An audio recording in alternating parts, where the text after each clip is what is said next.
You have so many passions, you have so many ideas, but you don't have enough time. Let's talk about being a multi-passionate entrepreneur and if it's a blessing or if it's a burden. So here's the thing, I don't actually think being a multi-passionate entrepreneur is actually the issue with all of this.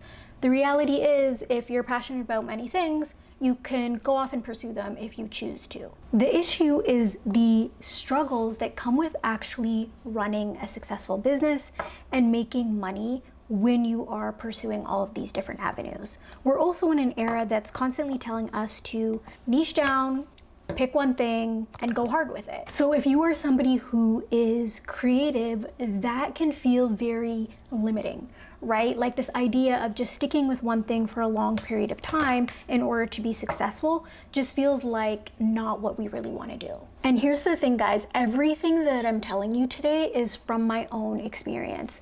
I am somebody who is multi-passionate. You know, I have this creative side to me, and I also have this very analytical side as well. A lot of people don't know that I worked as a creative entrepreneur. I actually DJ'd full-time for quite a while. It was something that was paying my mortgage. It was something that allowed me to save. It allowed me to travel. And I really loved the freedom and flexibility I was able to have with it. But ultimately, it isn't something that I wanted to do for the rest of my life. And it didn't align with some of the long-term goals that I had.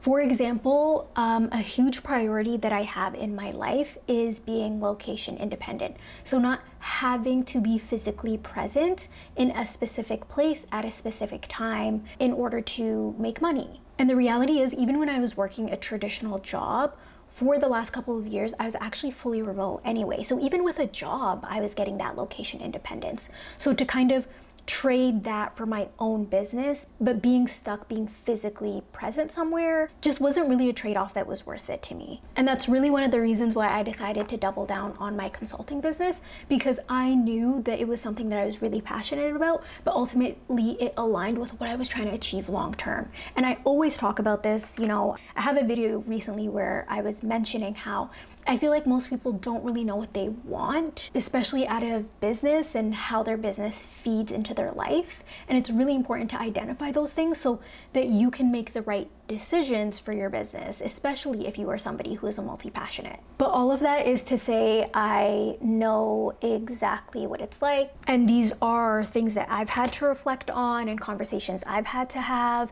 in my own personal life as well. Okay, so here's the thing with being a multi-passionate. Like I said, go ahead, be a multi-passionate, right? But the issue comes when trying to do things successfully, when trying to actually generate revenue from multiple businesses. And honestly, guys, my personal belief is that this idea of, oh, you know, I'm just so conflicted, I'm a multi-passionate entrepreneur, you know, I have so many things I want to pursue. All of that is actually just a problem because you are in analysis paralysis. So it's often something that you hear from people who haven't yet started one successful business yet. So I would really argue that in the early stages of wanting to start a business, you know, wanting to pursue entrepreneurship full time, that being a multi-passionate entrepreneur is more of a burden. I don't think it always is that, and I think it can be very beneficial, and we're gonna talk about that in a sec.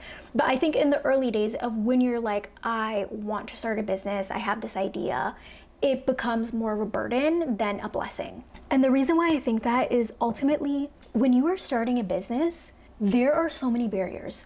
There are so many struggles. You know, there are so many limiting beliefs that you have. There are so many financial barriers. There's a lot of barriers around actually having the time to do the work while, you know, maybe juggling a full-time job or family or whatever it might be. And now you're adding on this additional barrier, this additional struggle by essentially doubting yourself, because that's what it is, right? Like you're kind of doubting, like, should I head down this path? Should I head down that path? And you cannot afford to have that doubt. You cannot afford to have that additional barrier or struggle when you're just trying to make something happen for yourself. And one thing that I guess I would ask you to consider is, you know, we're focused on this idea of being multi-passionate, right?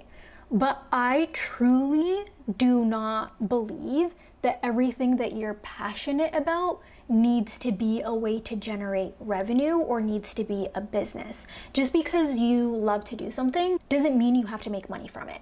For example, in my case with DJing, just because I was good at DJing, just because I enjoy so many genres of music, like I'm telling you guys, the things that I didn't like about running my DJing business had nothing to do with those aspects, right? Like all of the things that I didn't like had to do with the business side of it.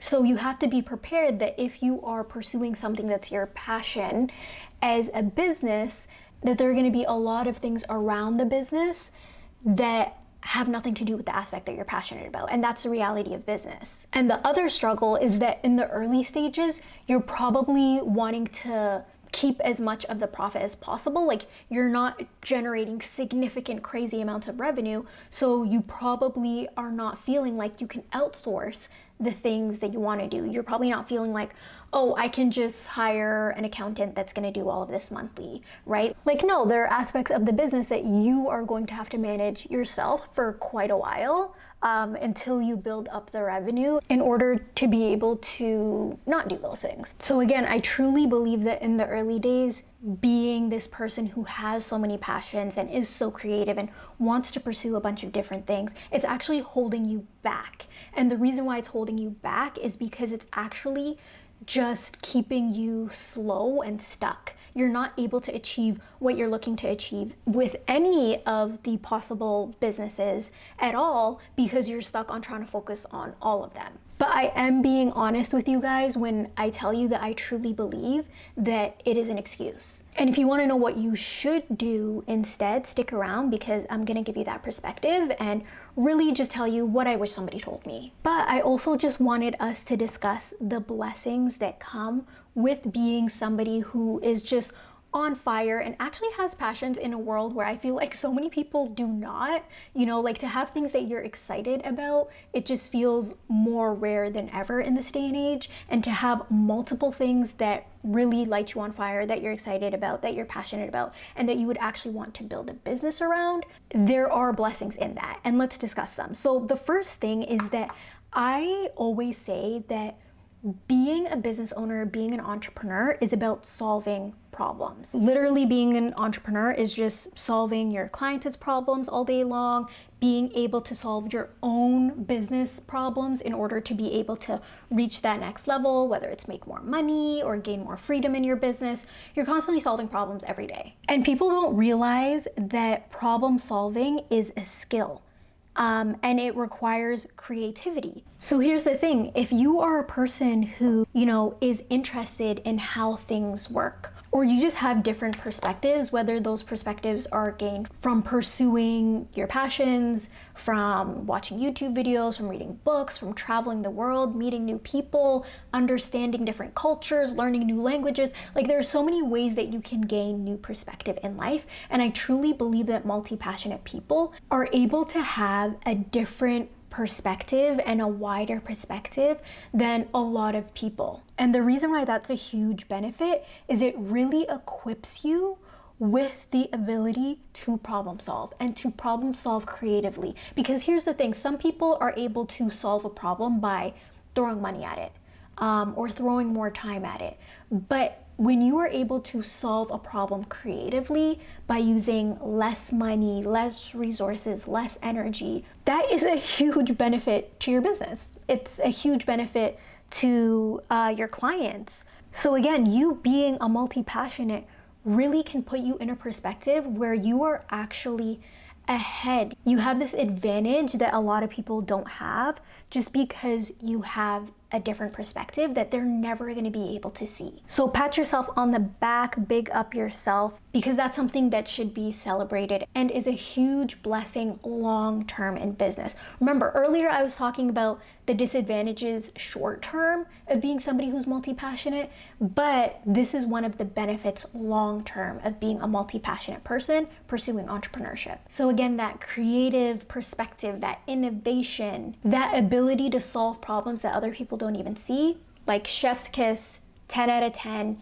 major advantage to have in entrepreneurship. And I'll give you guys a quick example for me. Again, DJing versus consulting. It feels like two completely different worlds, but so many of the skills that are required to be good at DJing actually translate over to this more traditional business that I've built. And one of those things that I'm telling you most people don't really think about is this idea of being able to read between the lines, being able to read the room and understand what it is that people truly want. So for example, clients would book me all the time and say something like, oh, you know, we really want like mostly hip hop, we want this, we want that. But by reading the room, like literally just looking at who's in the room, the different ages, the different ethnicities, the different cultural backgrounds, also understanding why it is we had all come together, you know, what the celebratory event was. A lot of the times I was like, that's not what you want. Like, you're telling me what you think everybody wants to hear and what will get them excited and moving and on the dance floor, but that's literally not what people want. And I'm telling you guys, if I only prepared for what people told me they wanted, right? Like if somebody told me we want hip hop and I show up and I only play hip hop all night, or if people said we want house and I show up and I only play house all night, there's no way I would have been successful, because there's a gap between what people say they want and what they actually need. And understanding that gap and knowing how to take things with a grain of salt, that is a skill. And I still require that skill in what I do today. So that's just one example of the skills that cross-pollinate, you know, that are really transferable when you are somebody who's multi-passionate. So don't fall into the trap of thinking that all of the things that you want to build don't intersect and aren't going to benefit from the other. They will, but in the long term. In the short term, what you might find is that you are really struggling to define yourself. This is such a huge barrier and roadblock for people who are multi-passionates, like what to describe themselves as, or, you know, what to really pitch. This was a huge challenge that I faced early on, guys. I would be at events or in rooms that were great for networking, and I would be meeting somebody and I didn't know whether to double down and tell them about me DJing because that's what would make me money in the short term immediately, or whether to position myself for my consulting business that I had just started, even though I wasn't making any money with it yet. So it was constantly this conflict of, am I building for the short term? Am I just trying to get clients that'll book me now and I can make really good money now in the short term? Or am I planting seeds in order to benefit myself long term for this business that I'm ultimately working to build that I know aligns with where I'm trying to head long term? And I faced that challenge for a long time, guys. Like, it's ultimately one of the reasons why I attribute my first year of really going into my consulting business as a year where I was unprofitable, where I didn't make money, is because I was constantly conflicted and I wasn't able to position myself strongly for success. Okay, I know you guys probably have been relating to everything that I've said. Again, I've been there, you know, I know you guys understand what it feels like if you're watching this video, but let's talk about what you should actually be doing. And I want to say straight up that the advice that I'm about to give, this is for people who actually want to make money. You know, if you just want to have a side hustle, you want to do what you like, maybe make a little bit of money off of it, that's completely fine. If you want to build a business, scale it, be able to make 6 figures or more, this is what you need to do. And I'm telling you straight up, it might not be what you want to hear, but it's just, this is going to be the quickest path forward. Pick one. You have to pick one. Now, when I say one, a lot of you guys might be triggered. You might feel like I'm asking you to pick one passion. That's not what I'm asking you to do. What I'm asking you to do is pick one business. Do not start 3 businesses at one time from scratch. Don't do it. It's going to take you so much longer. You likely won't be successful, honestly, because even people who pick one business often aren't successful. There's a very high rate of businesses that fail within their first 3 years. So pick one business and think of this as a core container. This business that you're pursuing, this is your main container. This is going to be your main source of revenue. Within this core container of your business, you can have multiple forms of expression that allow you to tap into these other passions, if they make sense and if they fit. So for example, let's say you are somebody who runs some sort of service-based business, like you do nails, you do lashes, you have some sort of med spa service, but you're also really passionate about, let's say, music, okay? What you can do is you can work aspects of these other passions into your core business. So instead of just seeing yourself as passionate about music, well, why are you passionate about music? It can be about how it makes people feel. Okay, how can you bring that to your business, your med spa business that you're running? Well, maybe what sets you apart from other med spas is the fact that you are really able to bring a vibe and an aesthetic to your med spa that others are not able to do. And one of the ways that you're able to do that is by curating amazing music that you know the girlies are gonna love. We all know that there are restaurants, there are places that we go to where we just walk in, we think like, oh, this place is a vibe, right? So you're able to do that same thing. You're able to curate a very specific vibe through your other passion. Even though that passion, the music element, is not your main business. That's not the main way that you're making revenue. You are just able to leverage that passion in order to have a unique advantage in your business. Or again, let's keep running with this med spa example. If your passion is fashion, let's say, you are all about the OOTDs, you are about having vibrant colors, different textures, different palettes, like you are passionate about fashion. If you are that girl, how can you bring that to your med spa experience? It can just be in how you show up and how you present yourself. Or let's say the uniforms that your staff have. Maybe it's not just that plain black tee, with a name on the back or front of it. Maybe you're really able to distinguish your brand through the fashion aspect. Again, that is not the bread and butter of the business. Like, it's not the thing that makes or breaks the business, but it is the thing that distinguishes your business and helps you set apart your brand from others. So I feel like you guys see where I'm headed in terms of how we can still bring our whole selves to this world of entrepreneurship, how we can still bring in all of these different lenses, even if they're not the primary way in which we are generating revenue and making money. So I want you guys to really focus on running one business that is going to be profitable, because that is hard enough in itself, okay? And commit to bringing your whole self to that business. Because there are going to be times where running a business is honestly not fun. Like, there's a grind element to it, whether it's in the early stages of trying to get clients, or whether it's managing staff, or whatever it might be. There are lots of elements of the practical side of running a business that are not fun. But I don't want you to have that feeling of like, this isn't fun. I knew I should have been doing that thing over there, and then go chase that thing. No, we don't want to create this internal doubt and conflict in our mind. We just need to build the thing that truly works for us. And I'm gonna tell you guys straight up, yes, you're gonna hear the examples of the people who it has worked for. Undoubtedly, there's always gonna be those exceptions to the rule. Those people who make it work when most other people are not able to make it work. But I want you guys to focus on what is really going to work for 98% of people. Like, stop trying to be the 2% who might be the exception to the rule. No, just follow the plan. Just focus on what will really allow you to be successful and to give you options. Because here's the thing, guys, when you're spreading yourself thin and you're not really making money from any of the endeavors that you're pursuing, it is not giving you options. It is just leaving you burnt out and tired.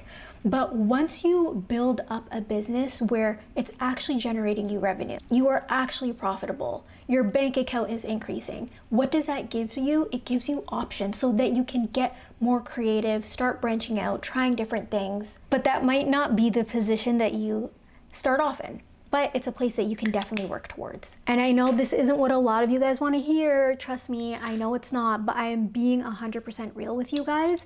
And you have to ask yourself why this idea scares you. Like, why does doing one thing scare you? Right? Like, the reality is, if you're working a job right now, you go to work and you do one job. Like, you do one thing. So why is it the idea of doing one thing in business is starting you so much so that you're not even getting started on it, right? But I hope that you guys are seeing that It doesn't have to be limiting in a way that is scary. It can actually be empowering, right? It can actually be something that's beneficial to you. It can actually be an advantage that you have. I'm such a firm believer that people can really get whatever outcome they want in life, in their business, whatever it is, as long as they actively work towards it and they're intentional about pursuing it. So don't be scared about this idea of, if you only have a business that focuses on one thing, it means you're not a multi-passionate. You're still a person who has multiple passions. You're still a person who is creative, but you are choosing to double down and focus on one revenue stream in order to give yourself more options. So I hope this video gave you guys a little bit of a different perspective. Make sure to give it a big like and hit the subscribe button down below. It really helps with the algorithm. And also, I would love to hear in the comment section what it is that you guys are multi-passionate about. Thanks, and I'll see you in the next video. Bye.